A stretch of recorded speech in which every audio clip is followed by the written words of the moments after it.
नमस्कार मित्रांनो, मी हॉटेल भाग्यश्रीचा सर्वा आमचे धाराशिव जिल्ह्यामधले तिरंगा हॉटेलचे मालक त्यांचे काही व्हिडिओ बघितले मी सकाळी उठल्या जी पूर आलाय, जे नुकसान झालंय त्यांचं सध्याला, जे त्यांच्या हॉटेलमध्ये पाणी शिरून फ्रीजचं आसन या पत्रे वाहून गेले, जे नुकसान झाले त्याची तिथल्या ग्रामसेवक असत्यान या शासनातर्फे काय मदत होईल ती तेवढी करण्यात यावी.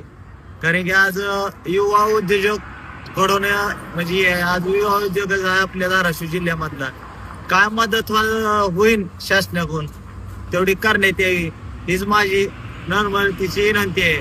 आणि आमच्या भावाला बी एक उदाहरण आहे, खोचून जाऊ नका भाऊ, धाराशिव जिल्हा तुमचा संघट आहे, हॉटेल भाग्यश्री नाद करतो का हॉटेल तिरंगा. चला, नमस्कार मित्रांनो, मी हॉटेल जलपरी सर्वा रवी काळे. मित्रांनो, काल मित्रांनो पाऊस इतका झाला धाराशिव जिल्ह्यामध्ये आणि आमच्या एका मित्राचं, आमच्या भावाचं हॉटेल सगळं वाहून गेलं. बरेच भांडे गेले, ताट वगैरे सगळे गेले, हलक्या मुलक्या वस्तू सगळे, फ्रीज मोठे असतात मित्रांनो, सगळ्या फ्रीज मध्ये पाणी गेलं. हॉटेल लाईन शून्यातून उभा केलेले आहे त्यानं, त्याचं नाव म्हणजे हॉटेल तिरंगा लक्ष्मण भोसले.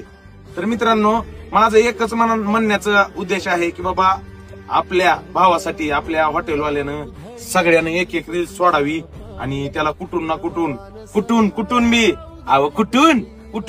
बी मदत मिळवून द्यावी हीच अपेक्षा करतो. आणि खरंच आपल्या हॉटेलवाल्यासाठी एक रील सोडा. चला, सोडा बरं लवकर.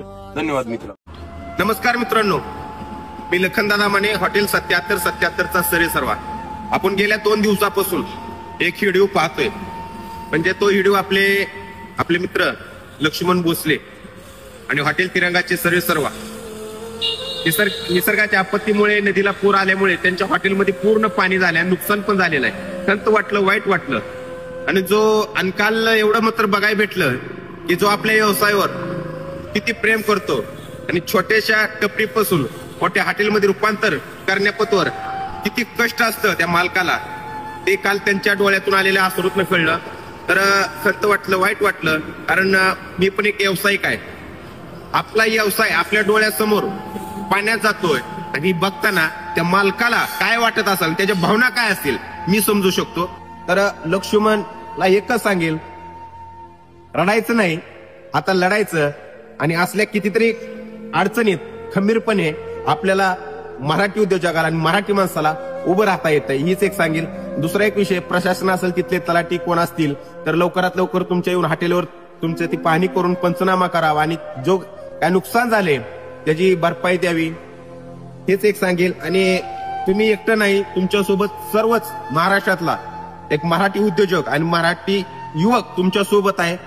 लढा आणि खंबीरपणे पाय रोवून त्याच जागेवर पुन्हा एकदा आपला ब्रँड आणि हाय असाच ब्रँड तयार ठेवू. आम्ही समधे जण तुमच्या सोबत आहे, मोठा भाऊ म्हणून, बारका भाऊ म्हणून.